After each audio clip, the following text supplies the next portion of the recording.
Hi friends, welcome to world plus entertainment. நம்ம சேனலுக்கு first time வரீங்கன்னா மறக்காமல் சப்ஸ்கிரைப் பண்ணி பெல் ஐக்கனை கிளிக் பண்ணி வச்சுக்கோங்க. ஸோ வாங்க தேர்ட் எபிசோட்குள்ளே போகலாம். ஓப்பனிங்லேயே சாய் தன்னோட பொண்ணை கடிச்சு வச்சுட்டாலேன்னு சொல்லிட்டு கதறின்னு இருக்காரு. ஸோ உடனே அங்கே ஒரு வாய்ஸ், ஐயோ அது பொண்ணே கிடையாதியா அப்படின்னு சொல்லிட்டு இவரும் வந்து, இல்லை எனக்கு சிக்கன் நகட்ஸ்னால் ரொம்ப பிடிக்கும். ஸோ அதுவும் இந்த ஒரு பர்டிகுலராக இந்த நகட்னா எனக்கு ரொம்ப ரொம்ப பிடிக்கும், அதுதான் நீங்கள் எதுவும் தப்பாக நினச்சிக்காதீங்க அப்படின்னு சொன்னோடனே, ஆமாம் நீங்கள் யார், இந்த ஹோட்டல் ஓனரா அப்படின்னு கேட்குறாரு.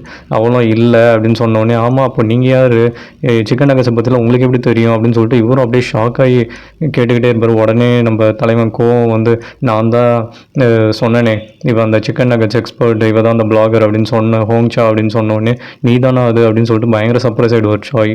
இவளும் வந்து அப்படியே ஓடி வந்து நம்ம கோவோட தொப்பையை பிடிச்சி கிள்ளிட்டு, எங்கடா உன் அழகான தொப்பை, இவ்வளோ உனக்கு இன்னும் ஆப்ஸ் எல்லாம் இருக்கா என்ன, உன் தொப்பை எங்கே போச்சு, அதுதானே உன் அழகு அப்படின்னு சொல்லிட்டு ரொம்ப பொங்க ஆரம்பிச்சிடுறா. சாய்க்கு ஒன்றுமே புரியாது. டேய் ஒழுங்கு மரியாதையே சொல்லி, இவன் யார் அப்படின்னு கேட்டோடனே, இவ தான் என்னோட எக்ஸ் கேர்ள் ஃப்ரெண்டு ஹோங்ஷா அப்படின்னு சொன்னோடனே, என்னது உனக்கு இவளா, என்னடா செட்டே ஆகலை அப்படின்னு சொல்லிட்டு சொன்னோடனே, ஆமாம் இவ தான் என் கேர்ள் ஃப்ரெண்ட் அப்படின்னு 3 வருஷத்துக்கு முன்னாடி பிரேக்கப் ஆகிடுச்சு எங்களுக்கு அப்படின்னு சொன்ன உடனே சாய்க்கு பயங்கர ஷாக் மேலே ஷாக்கு. உடனே இவ்வளோ வந்து, என்னது பிரேக்கப் ஆகிடுச்சா, 3 வருஷத்துக்கு முன்னாடியா, 2 வருஷத்துக்கு முன்னாடி தான் அப்படின்னு சொன்னோடனே, ஆமாம் நான் உனக்கு நோ சொன்னது 3 வருஷத்துக்கு முன்னாடி அப்படின்னு சொன்ன உடனே, என்ன நீ மட்டும் சொன்னால் போதுமா, நான் டிசைட் பண்ண வேணாமா, உன்னோட அழகான தொப்பை எங்கே, உன்னோட லிப்ஸ் எங்கே, உன்னோட விரலாம் எவ்வளோ அழகாக இருக்கும்னு உனக்கு தெரியுமா, இப்போ ஏன்டா இப்படி இருக்க, நல்லாவே இல்லை, நீ ஒரு முட்டாள் அப்படின்லாம் சொல்லிட்டு பயங்கரமாக கத்த ஆரம்பிச்சிடுறா. சாயா, டே டே டே இப்போ என்னடா பிரச்சனை போய்ட்டுருக்கு, இப்போ இது ரொம்ப முக்கியமாடா, என்னை கவனிங்கடா, என் பொண்ணை காப்பாற்றுக்கடான்னு சொல்லிட்டு கதறிக்கிட்டே இருக்காரு. ஸோ ஆனால் இவாளா விடவே விடாமல், நீ அவ்வளோ அழகு தெரியுமா, இந்த உலகத்தில் நீ தாண்டா ரொம்ப அழகு, உன் ஃபிங்கர்ஸ்லாம் வந்து பன்னியோட கொழுப்பு மாதிரியே இருக்கும், ஸோ அதெல்லாம் அப்படியே நல்லா கட்டை கட்டையாக, உன்னோட தொப்பை வந்து பர்கர் மாதிரி இருக்கும், அதெல்லாம் உனக்கு தெரியுமா, உன் லிப்ஸ் எல்லாம் எப்படி இருக்கும்னு தெரியுமா அப்படின்னு சொல்லிட்டு ரொம்ப புகழாரம் சூட்டிக்கிட்டே இருக்கா. சாய்க்கா இந்த கருமத்தெல்லாம் கேட்க முடியாமல் மண்டை வெடிச்சு அப்படியே சாகிற நிலைமைக்கே போயிடுறாரு. சாயும், டே போதும்டா, இங்கே என்னடா பிரச்சனை நடக்குது, கொஞ்சம் அமைதியாக தான் இரண்டா, நீனா கொஞ்சம் பொறுமையாக இரண்டா, இப்போ நம்மளுக்கு என்ன முக்கியம் அதை கொஞ்சம் கவனிடா அப்படின்னு சொன்ன உடனே, அந்த பொண்ணுக்கிட்டேயும்மா உனக்கு புரியுதா, இப்போ எனக்கு என் பொண்ணு என்னன்னு கண்டுபிடிச்சி கொஞ்சம் சொல்கிறியா அப்படின்னு கேட்ட உடனே இவ்வளோ, என்னால் முடியும் ஆனால் என்னால் சொல்ல முடியாது, இப்போது யார் இதெல்லாம் பண்ணுவா, நான் அங்கே ஃப்ளாஷ்பேக் போகிறோம் போ அப்படின்னு சொல்லிட்டு 2 பேரும் கண்ணை முடிக்கிறாங்க. ஐயோயோ ஃப்ளாஷ்பேக்காக வேணாம் அப்படின்னு கத்தி கதறாரு. ஆனால் 2 பேரும் சொல்கிறது கேட்பாங்களா, ஃப்ளாஷ்பேக் தான் போகிறாங்க. ஸோ ஃப்ளாஷ்பேக்கில் 2 பேரும் எங்கே ஃபஸ்ட் டைம் மீட் பண்ணாங்கன்னு காட்டுறாங்க. ஸோ இந்த மாதிரி ஹோட்டலில் உட்காந்து வேறு பெஞ்சே இல்லாதனால ஹோங்ஷாவும் வந்து இவன் கூட தான் அந்த பெஞ்சில் உட்காரா. ஸோ அப்போ தான் 2 பேருமே ஃபஸ்ட்டு இன்ட்ரடியூஸ் ஆகிக்கிறாங்க. ஸோ இவன் வந்து நல்லா நூடுல்ஸை நல்லா நொறுக்குன்னு நொறுக்கிட்டே இருக்கான், நல்லா எரும மாடுக்கு அழுனி தண்ணியை குடிக்கிற மாதிரி. அதை வேற அந்த அழகை வேற ரசித்து இவ அப்படியே விழுந்துட்டு, உங்களுக்கு இந்த நூடுல்ஸ்னால் ரொம்ப பிடிக்குமா என்ன அப்படின்லாம் கேட்டோடனே, ஆமாம் எனக்கு ரொம்ப பிடிக்கும், பட் ஆனால் இந்த ஹோட்டலில் கொஞ்சம் டிஃப்ரெண்ட்டாக இருக்குது, இதில் ஏதோ வீட்டும் அதுக்கு கூட வந்து ஸ்வீட் பொட்டேட்டோவும் ஆட் பண்ணியிருக்காங்க, பட் யூஸ்வலாக அதை அப்படி செய்ய மாட்டாங்க அப்படின்னு சொன்ன உடனே இவளுக்கா, ஆமாம் உங்களுக்கு எல்லாமே தெரியும் போலியே அப்படின்னு சொன்ன உடனே, எனக்கு என்ன பிடிக்கும்னு சொல்லிட்டு தெரியும்ல அப்படின்னு சொல்லிட்டு சீன் போட்ட உடனே, சரி எங்கே நம்ம ஒரு பெட் வச்சுக்கலாமா, இதில் எவ்வளோ % வீட்டு எவ்வளோ % ஸ்வீட் பொட்டேட்டோ ஆட் பண்ணியிருக்காங்கன்னு சொல்கிறீங்களா, அவங்க யார் ஜெயிக்கிறாங்களோ அவங்க பில் பே பண்ண வேணாம் அப்படின்னு சொன்ன உடனே, இவன் 60% வீட்டு 40% வந்து ஸ்வீட் பொட்டேட்டோ அப்படின்னு சொன்னோடனே, இல்லை 70-30 அப்படின்னு இவன் சொல்கிறான். உடனே அங்கே இருக்க வெயிட்டரை கூப்பிட்டு, இதில் எவ்வளோ ரேஷியோ இருக்குது சொல்லுங்கள் அப்படின்னு சொன்னோடனே, 70-30 தான் சார் அப்படின்னு சொன்ன உடனே, ஓ காட் நான் தோத்துட்டேன் அப்படின்னு சொல்லிட்டு இவனும் அப்படியே அந்த பொண்ணு முன்னாடி அப்படியே ப்ளஷ் பண்ணிக்கிட்டே இருக்கான். ஸோ இவளும் வந்து உண்மையாக ஒத்துப்பா, எனக்கு இது ஆல்ரெடி தெரியும், நான் வேணும்னே தான் சும்மா உங்ககிட்ட பெட் கட்டினேன் அப்படின்னு சொன்ன உடனே, நானே பில் பே பண்ணுறேன், எந்த ஒரு பிரச்சனையும் இல்லை அப்படின்னு சொன்ன உடனே இவளும் வந்து அவளோட விசிட்டிங் கார்டை எடுத்து கொடுப்பா இவங்கிட்ட. கொடுத்த உடனே, என்னது நீ தான் ஹோங்ஷாவா, நான் அவங்களோட பெரிய ஃபேன் அப்படின்னு சொல்லிட்டு பயங்கரமாக புகழாரெல்லாம் சூட்டிகிட்டு இருப்பான். உடனே இவளும் வந்து எவ்வளோ பியூரான ஒரு ஹார்ட்டாக இருக்கான் அப்படின்லாம் சொல்லிட்டு அப்படியே யோசிச்சு பார்த்து இருந்த அப்படியே சொல்லிக்கிட்டே இருப்பாள் சாய்கிட்டையும் நம்ம கோக்கிட்டையும். ஸோ சாயா ஒன்றையுமே புரிய மாட்டேன், என்னடா பண்ணுறீங்க, என்னை கொஞ்சம் பாருங்கடா, திருப்பியும் ஃப்ளாஷ்பேக்கா, ஐயோ அப்படின்னு சொல்லிட்டு ரொம்ப அப்படியே வெக்ஸ் ஆகிடுறாரு. பார்த்தா இன்னொரு நாள் 2 பேரும் அப்படியே டேட் பண்ண ஆரம்பிச்சுட்டு ஒரு ஹோட்டல் போகிறாங்க. பார்த்தா அங்கே நம்ம தலைவன் ஃபுல்லாக mint chocolate, mint donut, chocolate, biscuit, juice எல்லாமே மின்ட்லேயே இருக்கும். பட் இவளுக்கு மின்ட்டே சுத்தமாக பிடிக்காது. அதை பார்த்துட்டு இவளுக்கா ஒரு மாதிரி அருவருப்பாக இருக்கும். தலைவனாக வச்சு விளாசிக்கிட்டு இருக்கான். சரி இவளும் எதுவுமே சொல்ல முடியாதுன்னு சொல்லிட்டு அப்படியே கம்முன்னு இருக்கா. இன்னொரு வாட்டி பார்த்தா ஹோட்டல் போகிறாங்க. போக்கில் இவனுக்கு சாஸ் ஊற்றினா பிடிக்கவே பிடிக்காது. உடனே அதை தட்டி விட்டுட்டு ஏன் ஊற்றுற அப்படின்னு சொல்லிட்டு பயங்கரமாக கத்திடுறான். கத்தின உடனே நம்ம ஹோங்சாவும் நம்ம ஆர்டர் பண்ண டிஷ்ஷில் சாஸ் ஊற்றினா தான் அது அந்த டிஷ்ஷுக்கு பேர், அந்த டிஷ்ஷுக்கு மரியாதையும். சாஸ் ஊற்றினா அது ஜஸ்ட் ஒரு நார்மல் ஃப்ரைட் போக்கு தான், அது ஏன் உனக்கு புரிய மாட்டுது அப்படின்னு சொன்னோன்னே, இல்லை எனக்கு புரியுது, நீ சொல்கிறதும் எனக்கு கேட்குது, விடு இதுக்கப்புறம் சாஸ் ஊற்றியே சாப்பிட்லாம் அப்படின்னு சொல்லிட்டு சமாளிச்சிட்றான். இன்னொரு ஒன்று என்னன்னு பார்த்தா பீஸா இவள் வரத்துக்கு முன்னாடியே ஆர்டர் பண்ணி வச்சிடறான். அதுவும் ஆர்டர் பண்ண பீஸாவா பைனாப்பிள் பீஸா. இவளுக்கு சுத்தமாக பீஸாவில் எப்பட்றா பைனாப்பிள் டாப்பிங்ஸ்லாம் வச்சு நீ ஆர்டர் பண்ண, நீ என்கிட்ட ஒரு வார்த்தை கேட்டே, இதுக்கு முன்னாடி இதெல்லாம் நடந்ததே கிடையாது, இப்போ ஏன் நீ இப்படி வித்தியாசமாக நடந்துக்கிற, நீ என்னை காயப்படுத்திட்ட, எது பீஸா ஆர்டர் பண்ணி நான் உன்னை ஹராஸ் பண்ணிட்டேன்னு சொல்லிட்டு இவனும் ஷாக் ஆகி கேட்குறான். ஸோ இவளும் வந்து நீ புரிஞ்சிக்கவே இல்லைல்ல, நான் இப்போ இங்கேருந்து போகிறேன் அப்படின்னு சொல்லிட்டு இவளும் போயிடுவா.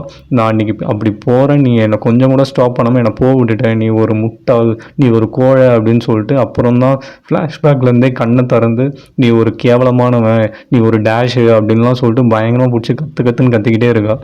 நீ எவ்வளோ பெரிய கோழன்னு அன்றைக்கி தான் எனக்கு தெரிஞ்சுது, இப்படி தான் உன் மனசுக்கு பிடிச்சவங்கள இப்படி பொய் தொலைன்னு விட்டுட்டு போயிடுவியா, நான் அந்த மாதிரி பண்ணியிருந்தா உனக்கு எவ்வளோ ஹர்ட் ஆகிருக்கும் அப்படின்னு சொன்ன உடனே சாயம் வந்து ஆமாம் அவன் பண்ணதெல்லாம் தப்பு தான், ஒரு முட்டா பைய தான், கொஞ்சம் எனக்கு இதை சொல்கிறீங்களா, இதில் எது என் பொண்ணு அப்படின்னு சொல்லிட்டு அப்படின்னு கேட்ட உடனே எனக்கு தெரியும் ஆனால் நான் சொல்ல முடியாது சொன்ன உடனே சாய்க்கு செம்ம ஷாக் ஆகிடும். ஏன் அப்படின்னு கேட்டோடனே உனக்கே புரியுதா, எவனாவது ஒருத்தன் பைத்தியக்காரன் தான் தான் பொண்ணு ஒரு நகட்டுன்னு சொல்லுவான், இப்படி சொல்கிறான், இவனுக்கு போய் என்ன ஹெல்ப் பண்ண சொல்கிறேன்னு சொல்லிட்டு பயங்கரமாக நம்ம கோவியம் போட்டு திட்ட ஆரம்பிச்சிடுறா. நீ கடைசி வரைக்கும் என்னை புரிஞ்சிக்கவே மாட்டலாம், என் பிளாக்ஸ் எல்லாம் பார்க்குற, ஏதாவது ஃபீல் உனக்கு வருதா அப்படின்னு கேட்டோடனே எனக்கு எதுவும் வரல, பிரேக்கப் தான் அப்படின்னு சொல்லிட்டு இவனும் அப்படியே முட்டி போட்டுட்டு இப்போ அந்த கதையெல்லாம் பேசி எந்த ஒரு யூஸும் இல்லை, எனக்கு மின்ட் சாக்லேட் பிடிக்கும், எனக்கு போக் பிடிக்கும், பைனாப்பிள் டாப்பிங்ஸோட பீஸா எனக்கு பிடிக்கும் தான், உனக்கு எப்படி ஒரு ஃபீலோ அதே மாதிரி எனக்கு ஒரு ஃபீல், இப்போ உனக்கு எல்லாத்தையும் ஃபுல்லாக என்னால் எக்ஸ்பிளைன் பண்ண முடியாது, ஆனால் எனக்கு வேறு வழி இல்லை, எனக்கு ஏன் நீ ஹெல்ப் பண்ண ப்ளீஸ், எங்கள் 2 பேருக்கும் கொஞ்சம் ஹெல்ப் பண்ணு அப்படின்னு சொல்லிட்டு ரொம்ப கெஞ்சி கேட்பான். இவளா பயங்கர ஷாக் ஆகி இவன் ஏன் இப்படியெல்லாம் கெஞ்சுறான் அப்படின்னு சொல்லிட்டு ரொம்ப ஷாக் ஆகி பார்த்துட்டு அட இப்போ தாண்டா இவன் லைனுக்கே வரான் அப்படின்னு சொல்லிட்டு சாயம் நிம்மதி பெருமூச்சு விட்டுட்டு உன்னோட கன்றாவியான காதல் கதையெல்லாம் நான் கேட்குறேன், ஆனால் அதுக்கு முன்னாடி எனக்கு கொஞ்சம் ஹெல்ப் பண்ணேன் ப்ளீஸ் அப்படின்னு சொல்லிட்டு அவரும் மண்டிட்டு கதறாரு. சரி ஓகேன்னு இவ்வளோ ஹெல்ப் பண்ண ஒத்துக்கிட்டு 3 பேரும் ஒரு ரெஸ்டாரண்ட்டில் உட்காந்து அந்த நகட்ஸ் அப்படியே ரிசர்ச் பண்ணிட்டே இருக்காங்க. ஸோ இவ்வளோ கொஞ்ச நேரம் யோசிச்சுட்டு இதுதான் உங்கள் பொண்ணு மீனா அப்படின்னு சொல்லிட்டு கரெக்டாக கண்டுபிடிச்சிட்றா. கண்டுபிடிச்சிட்டு ஆமாம் எப்படி சொல்கிற இதை அப்படின்னு சொல்லிட்டு கேட்டோடனே ஆமாம் மற்ற நகட்ஸ் எல்லாம் பீனட் ஆட் பண்ணியிருப்பாங்க, அதனால் கலர் டிஃப்ரெண்ட்டாக இருக்கும், இது டோட்டலாக வேறு ஒரு கலரில் இருக்குது, என்னால் அதை கண்டுபிடிக்க முடியும் அப்படின்னு சொன்ன உடனே ஷோராக தான் சொல்கிறியா அப்படின்னு கேட்ட உடனே ஆமாம் கண்டிப்பாக எனக்கு தெரியும், இதுதான் வித்தியாசமாக இருக்குது அப்படின்னு சொல்லிட்டு சொல்கிறா. உடனே வந்து அதுக்கு நம்ம கோவம் வந்து ஷுவராக தான் சொல்கிறேன் அப்படின்னு கேட்டோன்னே என்ன டவுட் படுறியா என்ன அப்படின்னு, இல்லை டவுட்லாம் பண்ணல, ஒரு கன்ஃபர்மேஷன் தான் அப்படின்னு கேட்டவுடனே சரி ஓகே இரு நான் ஸ்மெல் பண்ணி பார்க்குறேன் அப்படின்னு சொன்ன உடனே ஸ்மெல் பண்ணி கூட என்னால் கன்ஃபர்மேஷன் பண்ண முடியும், இருந்தாலும் இரு நான் பண்ணுறேன் அப்படின்னு சொல்லிட்டு அவளும் அப்படியே ஸ்மெல் பண்ணிலாம் பார்ப்பா. ஸ்மெல் பண்ணி பார்த்து செம்ம ஷாக் ஆகிடுவா. ஆமாம் இது என்ன நீ செஞ்சியா அப்படின்னு சொல்லிட்டு கோவை பார்த்து கேட்பா. ஏன் கேட்குற அப்படின்னு கேட்டோன்னே இல்லை இதில் மின்ட் சாக்லேட்டோட ஃப்ளேவர் வருது, ஸ்மெல் வருது, அதனால தான் கேட்டேன், நீ தான் பண்ணியா என்ன அப்படின்னு கேட்டோன்னே இவனுக்காக பயங்கர ஷாக் ஆகிடும். ஐயோ அதான் நீ எதுவும் கீழே போட்டுறாதான் என்ன இந்த கிளாஸில் போடு அப்படின்னு சொல்லிட்டு இவனும் அப்படியே வாங்கி இதுதான் மீனா அப்படின்னு சொல்லிட்டு சாய்கிட்டே சொல்லுவான். எப்பட்றா சொல்கிற அப்படின்னு சொன்னோடனே இல்லை மீனாக்கும் மின்ட் சாக்லேட்னா ரொம்ப பிடிக்கும் அப்படின்னு சொன்னோடனே சாய்க்கா பயங்கர சர்ப்ரைஸ் ஆகிட்டு ஐயோ என் பொண்ணு அப்படின்னு சொல்லிட்டு மீனான்னு அந்த கிளாஸில் இருக்க அந்த நகட்டை பார்த்து கத்த ஆரம்பிச்சிருவா. உங்களுக்கு எப்படி நன்றி சொல்கிறதுனே தெரில அப்படின்னு சொன்ன உடனே ஒன்றும் தேவையில்ல, 2 பேரும் உருப்படியாக ஒரு வேலையை பாருங்கள் அப்படின்னு சொல்லிட்டு அவள் பாட்டு அங்கேருந்து கிளம்பிடுவா.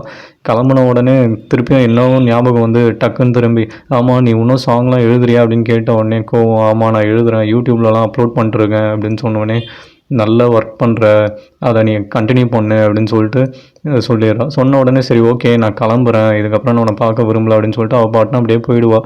போனால் திருப்பி அவனுக்கு ஏதோ போகவே மனசு இருக்காது. சரின்னு திரும்பி எனக்கு எக்ஸ்சேஞ்சிலேருந்து ஒரு ஆஃபர் வந்திருக்கு, உனக்கு இன்ட்ரெஸ்ட் இருந்தால் சொல்லு, நான் வேணா உனக்கு ரெஃபர் பண்ணுறேன் அப்படின்னு சொன்ன உடனே அதுக்கு சாயம் அவனை அப்படி நிமிர்ந்து பார்ப்பாரு.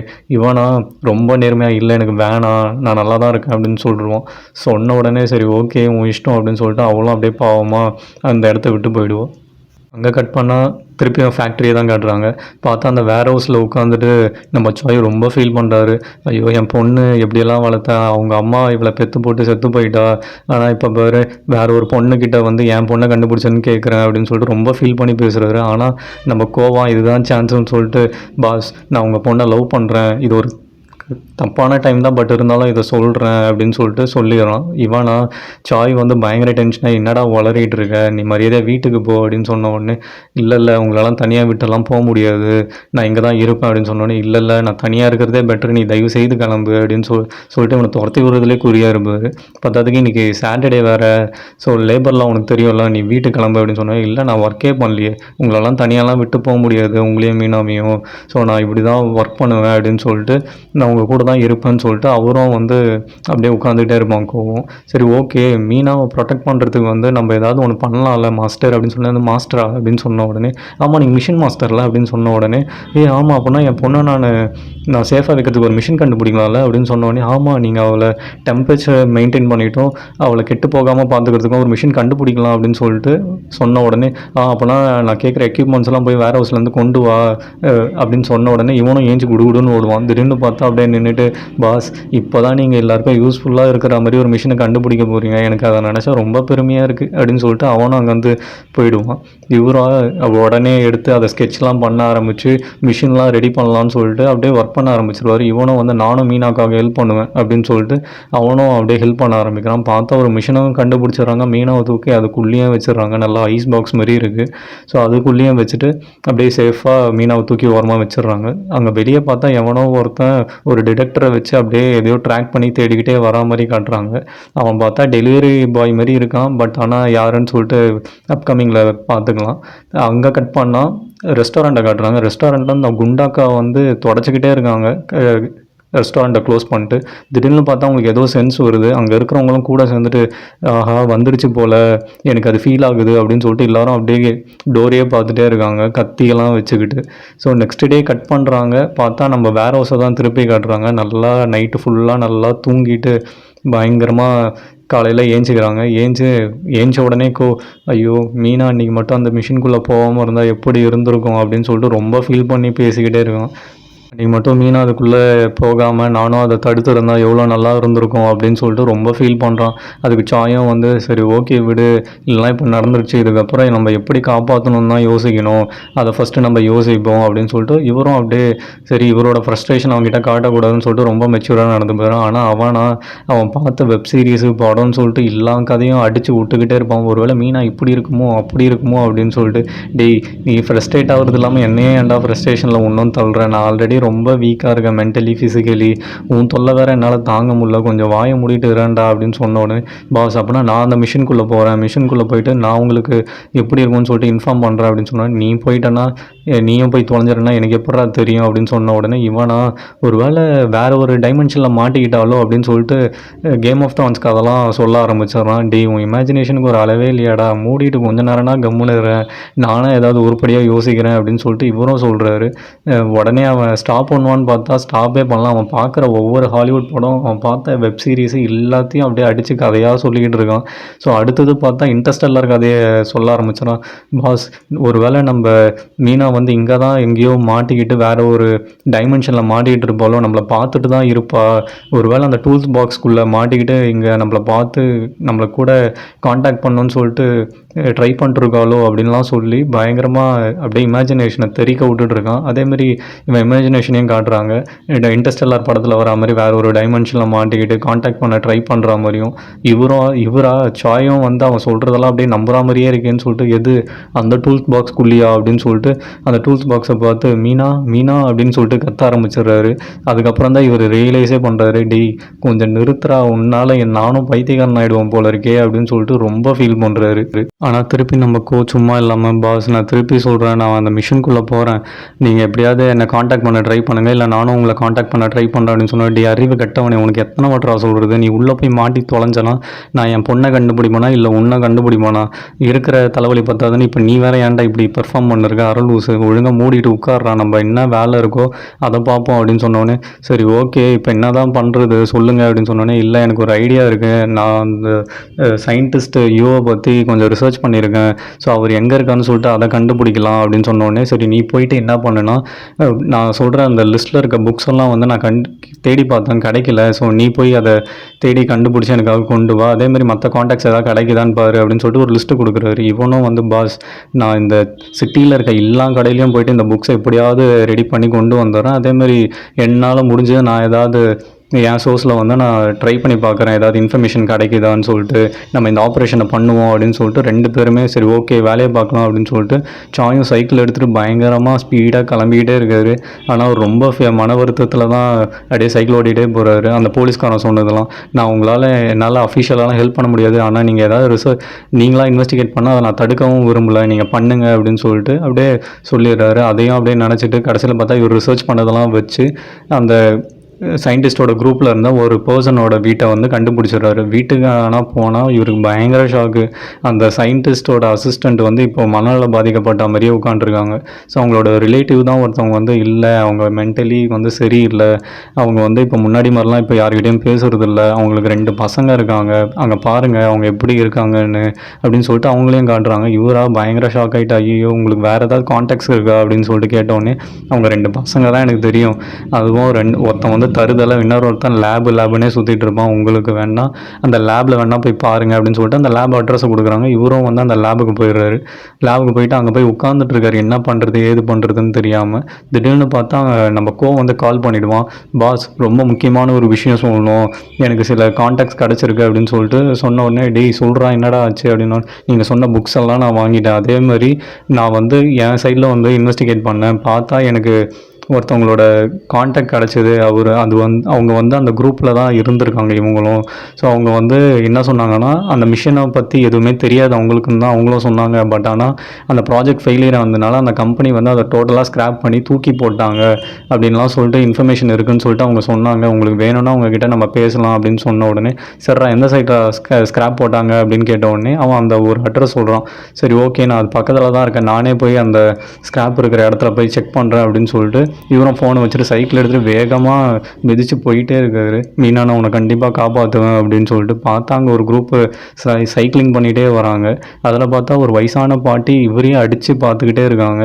இவரும் வந்து எதுக்கு இதை நம்மளே பார்க்குது அப்படின்னு சொல்லிட்டு இவரும் சைக்கிளை வேகமாக மெரிக்கிறாரு, அதுவும் வேகமாக மெரிச்சிட்டு கூடியே வருது. கூடியே வந்தோடனே ஆமாம் உங்களுக்கு என்ன வேணும், ஏன் சும்மா என்னை பார்த்துக்கிட்டே இருக்கீங்க அப்படின்னு கேட்ட உடனே அவங்க பாட்டுன்னு அப்படியே ஸ்பீடாக போயாங்க. ஏய் கிழவி ஏண்டி என்னை ஃபாலோ பண்ணிகிட்டே இருக்கேன், என்னை சும்மா ஏண்டி பார்த்துக்கிட்டே இருக்கு அப்படின்னு சொல்லிட்டு இவரும் அப்படியே அவங்கள வந்து ஃபாலோ பண்ணிட்டு ஸ்பீடாக போகலான்னு போவார். திடீர்னு நடுவில் ஒரு கல் வந்து அப்படியே தடக்கி கீழே விழுந்துருவார். இவர் கீழே விழுந்ததை பார்க்காத மாதிரி அந்த பாட்டி பாட்டுன்னு அப்படியே சைலண்ட்டாக சைக்கிளில் அப்படியே ஸ்பீடாக போயிடும். இவராக வலி தாங்க முடியாமல் சைக்கிளை திருப்பி எடுத்துகிட்டு ஐயோ வலி வேற தாங்க முடியல மீனா நான் அவனை கண்டிப்பாக காப்பாற்றுவேன் அப்படின்னு சொல்லிட்டு இவரும் ஸ்பீடாக வந்து அப்படியே சைக்கிளை மறிச்சிட்டு போவார். இந்த சைடு பார்த்தா நம்ம தலைவன் கோவா இந்த ஒரு சுச்சுவேஷனை யூஸ் பண்ணிட்டு நான் பிளாக் பண்ண போகிறேன் அப்படின்னு சொல்லிட்டு லேப்டாப்பில் திறந்து அப்படியே ஏதோ பெரிய சயின்டிஸ்ட்டு ரிசர்ச் பண்ண மாதிரி அப்படியே ரெக்கார்ட் பண்ண ஆரம்பிச்சிடறான். மீனாவோட கண்டிஷன் இப்படி இருக்குது, அப்படி இருக்குது, டெம்பரேச்சர் இவ்வளோ இருக்குது, ஸோ அவளோட சாஸோட அந்த மாய்ஸ்டர் வந்து இவ்வளோ இருக்குது, நான் வந்து இப்போ வந்து இதை வந்து ரெக்கார்ட் பண்ணி அப்படியே ஒரு ஃப்யூச்சர் ரெஃபரன்ஸ்க்காக வச்சுக்க போகிறேன் அப்படின்னு சொல்லிட்டு பயங்கரமாக அப்படியே ஆடியன்ஸ்க்காக அப்படியே பேசிக்கிட்டே இருக்கான். திடீர்னு பார்த்தா இப்போ நான் மீனாக்காக ஒரு சாங் பாடலான்னு இருக்கேன், இந்த சுச்சுவேஷனில் எனக்கு லிரிக்ஸ்லாம் எதுவுமே தெரியாது, சுச்சுவேஷனுக்கு ஏற்ற மாதிரி தான் என் ஃப்ளோவில் நான் பாட போகிறேன் அப்படின்னு சொல்லிட்டு இவன் பாட்டுன்னு அப்படியே கிட்டார் எடுத்துகிட்டு வாசிக்க ஆரம்பிச்சிடுறான். மீனாவை பற்றி இந்த சுச்சுவேஷனை பற்றி ரொம்ப ஃபீல் பண்ணி பாட்டு பாட ஆரம்பிச்சிருவான். அந்த சைடு பார்த்தா கோவா சாய் வந்து கடைசியாக அந்த ஸ்கிராப் இடத்த வந்து கண்டுபிடிச்சிடுறாரு. கண்டுபிடிச்சிட்டு அங்கே ஒரு கிழமை வேற உட்காண்ட்ருக்கான், சரக்கு போதையில் ஃபுல் போதையில் உட்காண்ட்ருக்கான். அவர்கிட்ட போயிட்டு அந்த மிஷினை நீ பார்த்துருக்கியா அப்படின்னு கேட்டோடனே இந்த மிஷினா இது என்னது இது அப்படின்னு கேட்ட உடனே அவரும் சொன்ன உடனே "ஏய், இந்த மிஷினா நான் பார்த்துருக்கேன் பார்க்கல அப்படின்னு சொல்லிட்டு ரொம்ப அப்படியே போதையில் வளர ஆரம்பிச்சிடுறாரு. கரெக்டாக சொல்லியா நீ பார்த்துருக்கியா பார்த்தது இல்லையா அப்படின்னு சொன்னோடனே பார்த்துருக்கேன் இங்கே தான் வந்தது நான் தான் தூக்கி போட்டேன் அப்படின்னோடனே எங்கே போட்டேன் அப்படின்னோடனே அங்கே ஒரு பெரிய குப்பமேடு மாரி இருக்குது நான் அங்கே தான் போட்டேன் உனக்கு வேணா போய் பொறுக்கிக்க போடா அப்படின்னு சொல்லிட்டு துரத்தி விட்டுருவாரு. இவரா ஃபுல்லாக அந்த மேட்டு ஃபுல்லாக வந்து தேடிட்டு இருப்பாரு அந்த மிஷின் எங்கேயாவது இருக்கா அப்படின்னு சொல்லிட்டு. பார்த்தா நம்ம வந்து கால் பண்ணிவிடுவான். கால் பண்ணிட்டு பாஸ் எங்கே இருக்கீங்க, கொஞ்சம் சீக்கிரம் வாங்க, ஏன் என்னாச்சு, ஏன் இவ்வளோ லேட்டு, ஏதாவது இன்ஃபர்மேஷன் கிடச்சதா இல்லையா, சரி இருங்க நானே வரேன் அப்படின்னு சொல்லிட்டு இவனும் மீனாக அங்கே ஓரமாக பத்திரமா டேபிள் மேலே வச்சுட்டு சரி ஓகே நம்மளும் கிளம்பலாம் அப்படின்னு சொல்லிட்டு கிளம்ப பார்ப்பானு. திடீர்னு மீனா சொன்னதெல்லாம் எனக்கு ஞாபகம் வர ஆரம்பிச்சிடும். நீ ஒன்றும் அவ்வளோ ஹேண்ட்ஸம்லாம் கிடையாது, நீ உன்னோட வேலை கரெக்டாக இருக்க, நீ அப்படியே இரு அப்படின்னு சொன்ன உடனே இவனுக்கு அந்த ஹேண்ட்ஸம்ன்றது மட்டும் மைண்டில் நிற்கும் போல். ஸோ உடனே அந்த மிஷினை திரும்பி பார்ப்போம். என்ன நினைக்கிறேன் நம்மளுக்கு எதுவும் தெரியல, சொல்லவும் இல்லை அவங்க. ஸோ இவனும் வந்து அந்த மிஷின் கிட்ட போயிட்டு சரி ஓகே நம்ம ஏன் இந்த மிஷின்குள்ளே போயிட்டு ட்ரை பண்ணக்கூடாது அப்படின்லாம் சொல்லிட்டு யோசிக்கிறான். ரொம்ப மர்மமாகவே இருக்குது, இவன் என்ன பண்ண போகிறானே தெரியாமல். ஸோ இவனும் அந்த மிஷின்குள்ளே போகிறான், ரொம்ப தயக்கத்தோடு தான் போகிறான். ஸோ மீனாவை கண்டுபிடிக்கணும்னு போகிறானா இல்லை இவன் அழகாகணும்னு போகிறானான்னு சொல்லிட்டு அது எதுவுமே காட்டவே மாட்றாங்க, சஸ்பென்ஸாகவே வச்சுருக்காங்க. ஸோ இவனும் உள்ளே போயிட்டு அந்த மிஷினில் இருக்க பட்டன் அப்படியே அழுத்துறான். பார்த்தா கலர் கலராக லைட் எரிய ஆரம்பிச்சது. இவனுக்கா அல்லு தாங்க முடியல, ஐயோ என்ன பண்ணணும்னு தெரியலையே, அவசரப்பட்டு உள்ளே வந்துட்டோமோ அப்படின்னு சொல்லிட்டு பயங்கரமாக கத்துறான். திடீர்னு பார்த்தா இவன் ஒரு பேரை சொல்கிறான், பேரை சொல்லி பயங்கரமாக கத்த ஆரம்பிச்சிடறான். திடீர்னு பார்த்தா அந்த மிஷின்லேருந்து புகை வந்து அப்படியே ஆஃப் ஆகிடுது. ஸோ இதோட இந்த எபிசோட இங்கே முடிக்கிறாங்க ஃப்ரெண்ட்ஸ். நெக்ஸ்ட் எபிசோடில் பார்க்கலாம். பாய்.